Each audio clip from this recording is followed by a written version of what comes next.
औज़ु बिल्लाहि मिनश्शैतानिर्रजीम बिस्मिल्लाहिर्रहमानिर्रहीम। First year mathematics Karachi board प्रीजिंग science के तमाम स्टूडेंट्स को खुश आमदीद in the continuation of your chapter number 4 sequence and series. याद रहे बेटे, काफ़ी बड़ा चैप्टर है और आपकी इस न्यू बुक में जो डिज़ाइन की गई है तकरीबन इसमें 9 एक्सरसाइजेज हैं चैप्टर 4 में। और अभी हम आ गए हैं एक्सरसाइज नंबर 4.8 पर। 4.8 आज शुरू की जा रही है और इसमें हम पढ़ेंगे हार्मोनिक प्रोग्रेशन, हार्मोनिक सीक्वेंस। इससे पहले हमने अर्थमेटिक सीक्वेंस को पढ़ा और उसके फार्मूलाज देखे। तो आज अर्थमेटिक प्रोग्रेशन को यूज़ करते हुए एचपी भी इंशाल्लाह आपको आसान लगेगी। तो इसकी दो एक्सरसाइजेज हैं 4.8 और 4.9 जिसमें एचपी को पढ़ाया गया है। तो अब हम इस तरफ जा रहे हैं। अच्छा, याद रहे बेटे, इसको स्टार्ट करने से पहले, एचपी को शुरू करने से पहले आपकी किताब के अंदर इसके अपने फॉर्मूले भी दिए हुए हैं जिससे हम हार्मोनिक प्रोग्रेशन सॉल्व कर सकते हैं। लेकिन इसके साथ एक ऑल्टरनेट मेथड भी है जिसमें हम अर्थमेटिक प्रोग्रेशन को यूज़ करते हुए एचपी को सॉल्व कर सकते हैं। यानी वो कनेक्शन ये है कि अगर हम हार्मोनिक प्रोग्रेशन की हर टर्म को रेसिप्रोकल कर दें, एचपी की हर टर्म को 1 से डिवाइड कर दें, तो वो एपी बन जाएगी। I repeat my word, connection between AP and HP कि एचपी की हर टर्म को अगर उल्टा कर दिया जाए, 1 से डिवाइड कर दिया जाए, तो वो एपी बन जाएगी।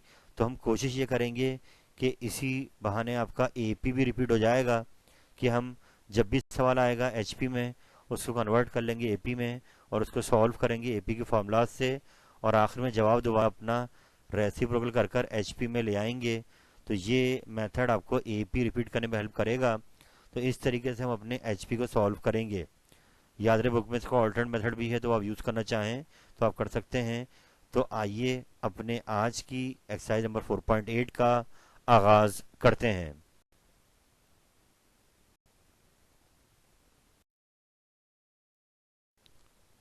तो बड़े इस पेज पे एक तारुफ कराया गया है हार्मोनिक प्रोग्रेशन के हवाले से, एचपी के हवाले से।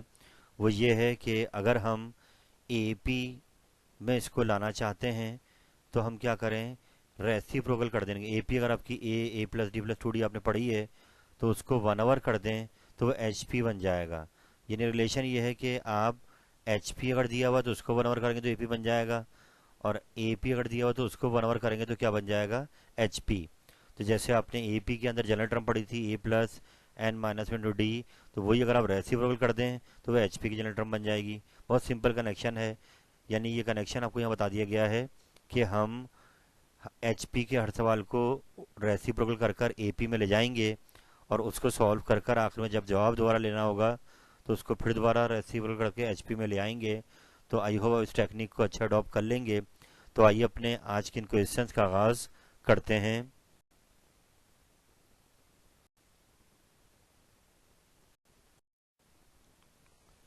तो आइए बेटा, आगाज़ किया जा रहा है आपके सामने एक्सरसाइज नंबर 4.8 का।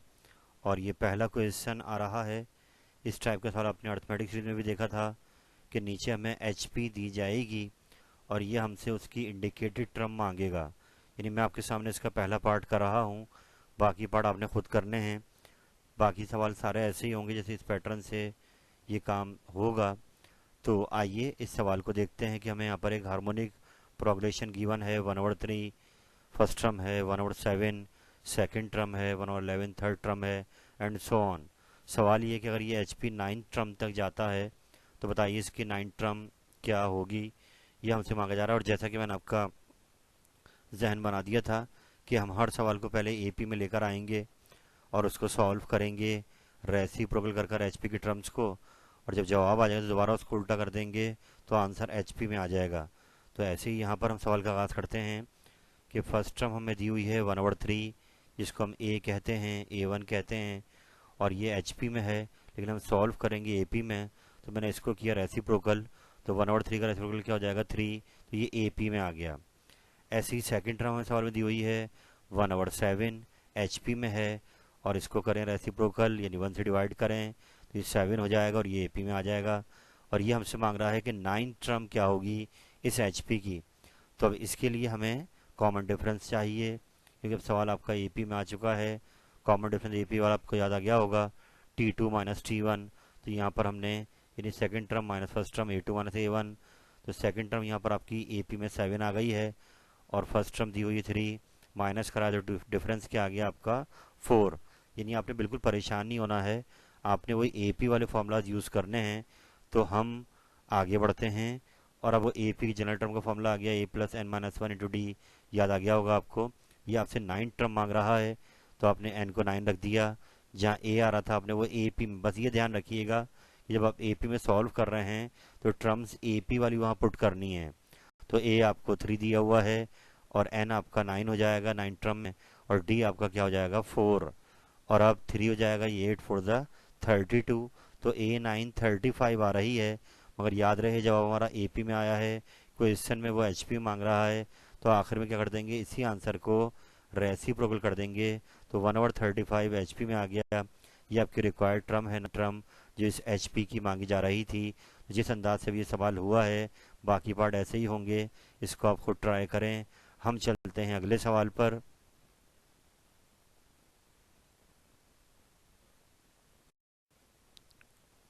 तो बड़े एक्सरसाइज नंबर 4.8 को आगे बढ़ाते हैं। ये न्यू बुक के अंदर उन्होंने सवाल डाला है जो पुरानी बुक में नहीं था। इस क्वेश्चन को आराम से देखिए कि एचपी का सवाल है। सवाल ये है कि पहली और सिक्स टर्म का सम दिया हुआ है एचपी के अंदर 31/116। I repeat again, first and six term का सम दिया हुआ है 31/116, और फिर आखिर में आपको इसकी फर्स्ट टर्म यानी कि ए वन यानी ए भी दी हुई है एचपी के अंदर 1/4। इन दो इन्फॉर्मेशन को यूज़ कर कर ये हमसे मांग रहा है एच पी, यानी हार्मोनिक सीक्वेंस हमें तैयार करना है इस डेटा को यूज़ कर कर। तो थोड़ा सा केयरफुल रहिए। आइए बढ़ते हैं इस सवाल पर कि यहाँ पर सबसे पहले हमें फर्स्ट टर्म दी हुई है। अगर आप लास्ट में देखें, दी हुई फर्स्ट टर्म 1/4, ये एच पी में है। आपने किया इसका रेसिप्रोकल, तो ये 4 आ गई ए पी में। अगली चीज़ में सवाल में दी हुई है, वो दी हुई है पहली और सिक्स टर्म का सम।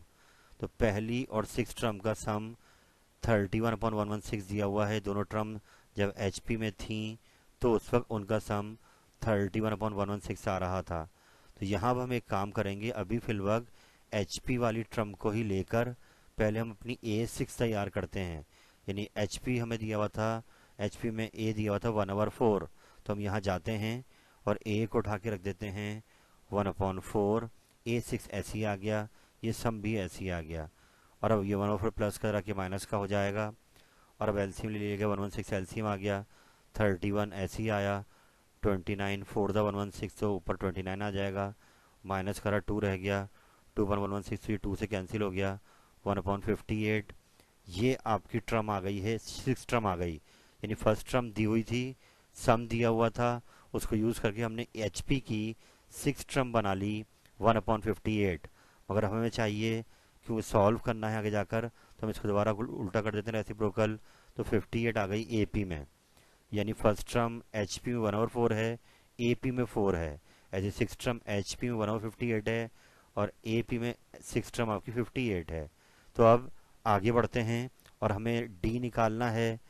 तो सिचुएशन को बढ़ाते हैं आगे, क्योंकि ए सिक्स ए पी में आपको आ गई है, तो अब जनरल टर्म वाला फॉर्मूला यूज़ कर लेंगे ए पी वाला, और एन को रख देंगे यहाँ पे 6, क्योंकि ए भी आपके पास है ए पी के अंदर, और ए सिक्स भी है, एन आपका 6 है। तो यहाँ से आप डी निकालेंगे। ए सिक्स को रख दिया 58, ए आपको दिया हुआ है 4 और 5, माइनस होकर आ गया डी, ये प्लस रह के माइनस का हो गया, तो डी आपका आ गया 54/5। बी केयरफुल यहाँ पर स्टूडेंट्स, ख्याल कीजिएगा कि यहाँ सम जो दिया हुआ था वो एच पी में दिया हुआ था, तो सम को रेसिप्रोकल मत कीजिएगा, क्योंकि वो दो टर्म्स का सम है। तो इसलिए हमको एच पी में ही यूज़ कर कर पहले सिक्स टर्म एच पी की बना ली, और बाद में किया उसको रेसिप्रोकल। तो 58 आपकी ए पी में टर्म आ गई, और फिर हमने फर्स्ट और सिक्स टर्म को यूज़ करके यहाँ पर डी निकाल लिया है। अब आपका काम आसान हो गया है। फर्स्ट टर्म तो है आपके पास, आपको एच पी तैयार करना है। सेकंड टर्म, अब चले ए पी बना लेते हैं कि ए टू वाला formula a plus two minus two d होता है। तो आपने ए एन वाले फॉर्मूले में एन को 2 रखा, और अब ए पी में 4 है, और डी आपका 54/5 है। तो आपने ए रख दिया 4, टू माइनस वन तो वन ही रह गया और मल्टीप्लाई हो गया डी से 50/5 एलसीएम ले लिया 5 एलसीएम आ गया 5/20 ऐड कराया 74/5 ये आंसर आपका एपी में आया है। इसको दोबारा कर देंगे रेसिप्रोकल तो 5/74 ये आपका जवाब एचपी में आ जाएगा। याद रहे हमें आखिर में एचपी बनानी है। फर्स्ट टर्म दी हुई थी, सेकंड टर्म बना ली, थर्ड टर्म बना ली कि अब थर्ड टर्म में इनको रख दिया 3, ए आपका 4 है एपी में और माइनस कराया 2, डी आपका 50/5 फिर इसका एलसीएम लिया 5/20 ये मल्टीप्लाई हो गया 108 हो गया प्लस कराया 128/5 ये आंसर आपका एपी में आ गया। अगर हमें एचपी बनानी है तो इसको फिर कर दिया रेसिप्रोकल 5/128 एंड सो ऑन। तो आप आराम से 3 टर्म बनने के बाद एचपी तैयार कर सकते हैं। तो आखिर में लाइन लिख देंगे कि रिक्वायर्ड एचपी जो आपका है फर्स्ट टर्म उसकी 1/4 है, सेकंड टर्म 5/74 है, थर्ड टर्म 5/128 है एंड सो ऑन। तो यहाँ की आपका सवाल कंप्लीट हो जाएगा। आप इसको बार बार दोहराइए, पक्का कीजिए। हम चलते हैं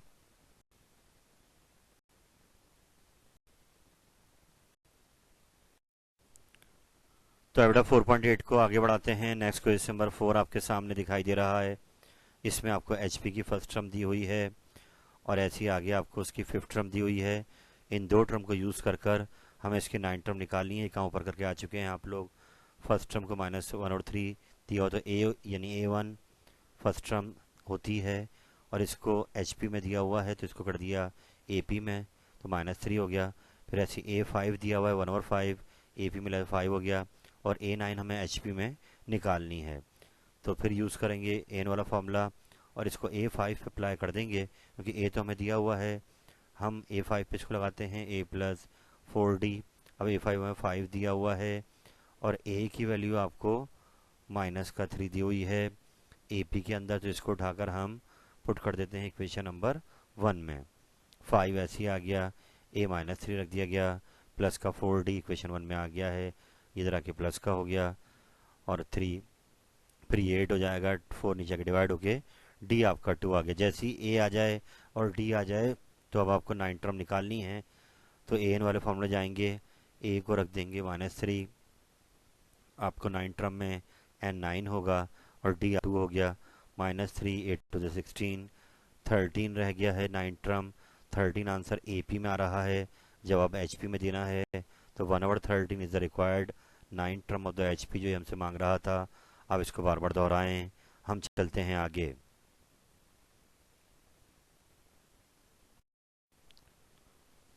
तो 4.8 को आगे बढ़ाते हैं। इसका क्वेश्चन नंबर 5 आपके सामने आ गया है और बड़ा इंपॉर्टेंट क्वेश्चन है, एग्ज़ाम में चांस है कि सवाल आपको आ जाए।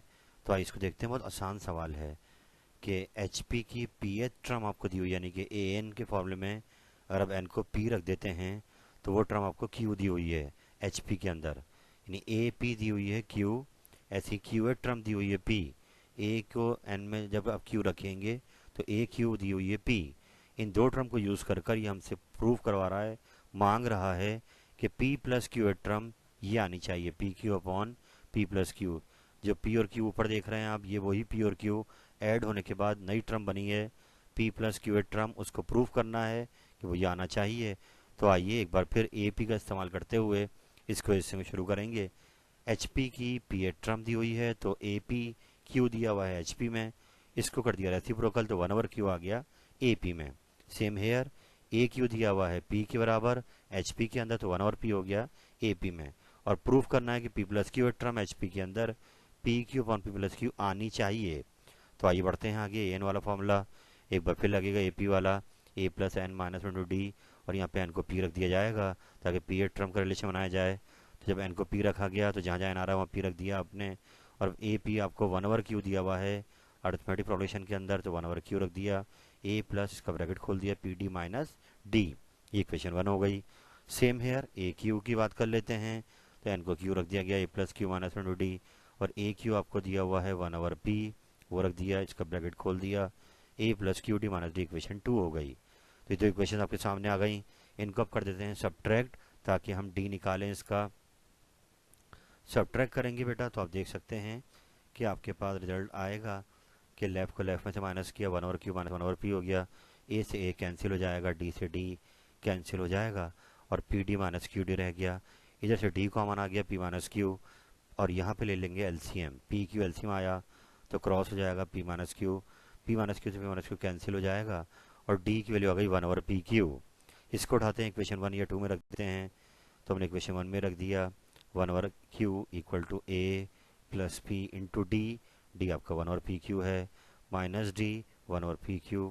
और अब आप पहले p से p कैंसिल करेंगे, फिर 1/q से 1/q कैंसिल करेंगे, ये माइनस का 1/pq जरा कि प्लस का हो जाएगा, तो a की वैल्यू आ गई 1/pq, तो d भी आ गया और a भी आ गया।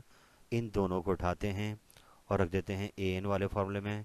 जब आपको बनाना है p plus Q eth term, तो n रख दिया गया p प्लस क्यू, जहाँ जहाँ पे n आ रहा है p प्लस क्यू रख दिया है, और जहाँ a और d आ रहे हैं वहाँ पर ये जो a और d बनाए गए 1/pq 1/, क्योंकि a p तो आपकी पूरी वही चाहिए, बस टर्म का नंबर चेंज हो रहा है, तो a वही रख दिया, d वही रख दिया, और अब इसका एलसीएम लिया तो p क्यू एलसीएम आ गया। और जब एलसीएम कॉमन है तो ऊपर को चेंज नहीं आएगा, 1 से 1 कैंसिल हो गए, p plus Q upon P Q, ये टर्म आपकी ए पी में आ गई है, जबकि ये मांग रहा है हमसे एच पी में, तो कर देंगे इसको रेसिप्रोकल, पी क्यू ऊपर गया, p प्लस क्यू नीचे आया, तो ये term p plus Q term prove हो गई है, P Q upon P plus Q. इसको आप बार बार दोहराएं, याद रहे मैथमेटिक्स को सीखने का एक तरीका है, इसको रिपीट करें बार बार, इंशाल्लाह ये आपको आ जाएगा।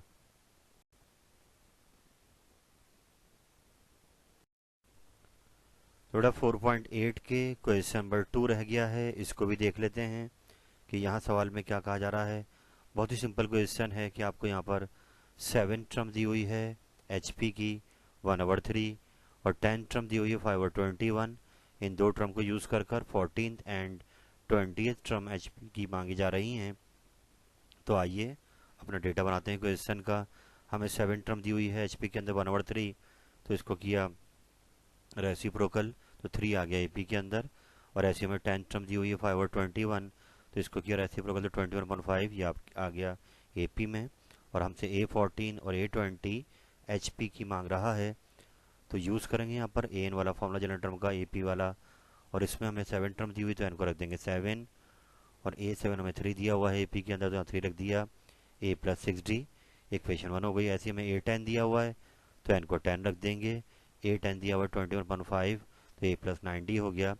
दो इक्वेशन आ गई, इन दो इक्वेशन सब्ट्रैक्ट कराते हैं ताकि हमें d मिल जाए, तो सब्ट्रैक्ट किया गया, लेफ्ट को लेफ्ट में से करेंगे माइनस, 3 माइनस 21/5, a से a cancel, 6 minus 9d, minus का 3d रह जाएगा, 5 लिया एलसीएम, 5 3 15, माइनस 21 तो माइनस 6/5, माइनस 3 से माइनस 6 कैंसिल आउट हो गया, तो 2/5 रह गया d।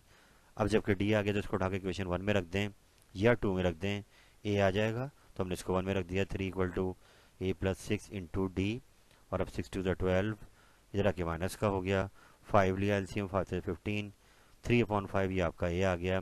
अब जबकि ए और डी आ गए तो इनको उठाकर दोबारा से जनरल टर्म फॉर्म रखते हैं और हम अपना A14 बनाते हैं, एन को रख दिएगा 14। तो आइए ए एन वाले फॉर्म में गए, ए आपका आ गया 3/5, डी आपका आया हुआ 2/5, एन रख दिया 14 माइनस 1 13 हो गए, 13 to 26 हो गए, 5 एलसीएम कॉमन आ गया है तो 3 प्लस 26 29/5 ये आपका एपी में आ गया। इसको एचपी में ले जाना है तो कर देंगे रेसिप्रोकल, 5 और 29 ये आपकी रिक्वायर्ड टर्म आ गई। अब 20th टर्म मांग रहा है तो एन को रख देंगे 20, ए और डी तो आपका वही है, इंटू द 38, 5 लिया एलसीएम, प्लस कर देंगे 41/5 ये आपका एपी में आ गया, और एचपी में हो जाएगा इसका रेसिप्रोकल 5 और 41। तो इस सवाल को आराम से दोहराइए।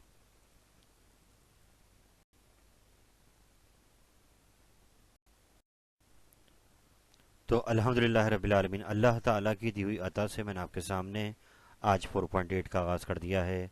Harmonic progression, harmonic sequence, HP की शुरुआत कर दी है, और जितना आप इसको टाइम देंगे इंशाअल्लाह ताला ये आपके लिए उतना आसान हो जाएगा। और आपने कनेक्शन देखा कि एचपी को अगर कर दें रेसिप्रोकल तो एपी बन जाता है। ये बहुत आसान एक्सरसाइज है, जस्ट लाइक एपी ही आपको लग रही होगी। और याद रहे बेटे 4 चैप्टर बहुत बड़ा चैप्टर है, एग्ज़ाम में अगर आप इसको अटैम्प्ट करना चाहते हैं तो आपको इन क्वेश्चंस को अभी ही वक्त देना होगा। जितना ज़्यादा आप इनको बार बार रिपीट करेंगे इंशाअल्लाह ताला ये उतने आपके लिए आसान हो जाएंगे। तो इस उम्मीद के साथ कि आप इस पैकेज से भरपूर फ़ायदा उठाएंगे। अल्लाह ताला आपके कदमों को मजबूती अता फरमाए।